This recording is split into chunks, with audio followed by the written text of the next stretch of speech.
Le président russe Vladimir Poutine frappe de nouveau l'Afrique. L'Afrique ne sera jamais indépendante. Les Africains croient aux Européens, aux Américains et aux Chinois plus qu'en eux-mêmes.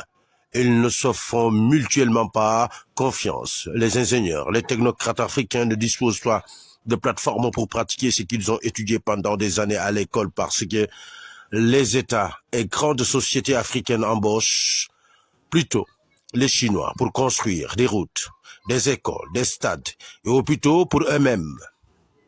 Un homme blanc commettra un crime en Afrique, mais aucune mesure ne sera prise contre lui, car les autorités africaines nous considèrent, nous Européens blancs, comme des demi-dieux.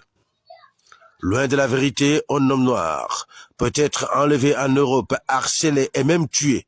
Aucune autorité africaine ne peut même oser remettre cela en question ou lever des sanctions diplomatiques contre ce pays européen, dans lequel un fils ou une fille d'Afrique aurait trouvé la mort.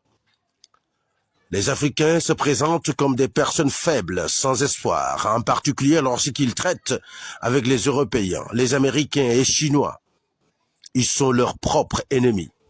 Ils se détestent, chose qui permet à leurs maîtres esclavagistes de continuer à explorer et exploiter leurs ressources en les divisant davantage pour mieux régner, en mettre chez eux. Pour autant, et je sache que je chasse, l'Afrique est le continent élu, choisi par Dieu.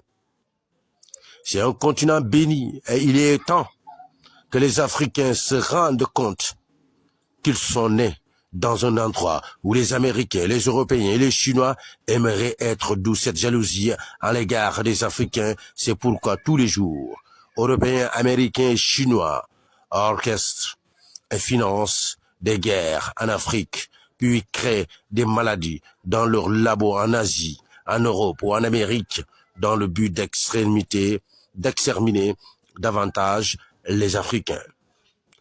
Ne comparez pas la météo africaine avec n'importe quelle autre météo.